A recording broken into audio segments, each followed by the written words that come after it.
su nekk rek maa ngi la nuyu di la jox sa wàccuwaay tey nag vidéo bi dama andi benn naafi la maanaam ñaan la jëmale ko si Ousmane Sonko ak képp koo xamante ne nekk na détenu politique waaw ñoomin Cheikh Bara ak ñoomin Hannibal Djim ak ñoomin Bassirou Diomaye ñoom ñëpp daal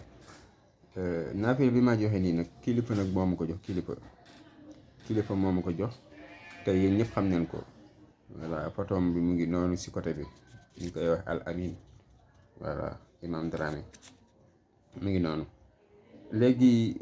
naafile gi ñeenti rakk la rakk bu nekk rek day am da ngay jàng fatiha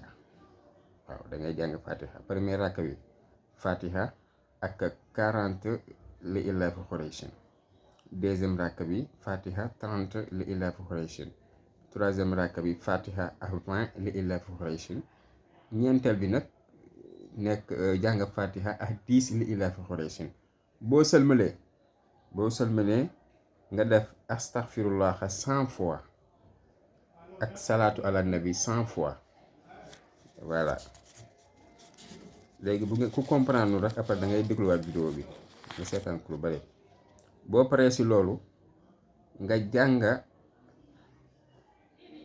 suuratu Quraysh maanaam li ilaafi Qurayshin waaw nga ñëw toog fii sëlmal nga jàng ko 7 fois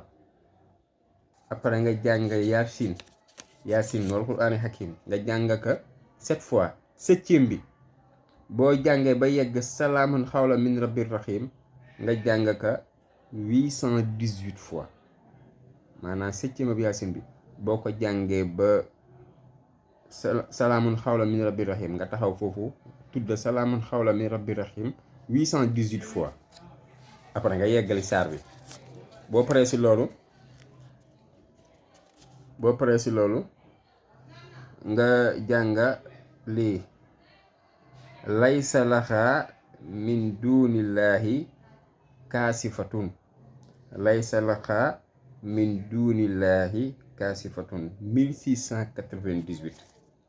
voilà mu ngi noonu loolu kase la bu ngeen comprendre rek da ngeen di dégluwaat vidéo bi voilà boo si paree nag naafila bi nag li si gën mooy guddi bu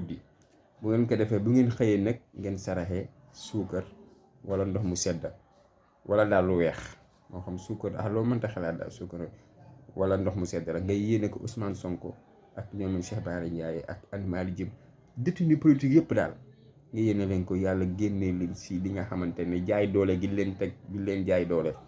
mu ngi noonu yaakaar naa simple na ku comprendre rek dégluwaatal vidéo bi jërë ngeen jëf ak kay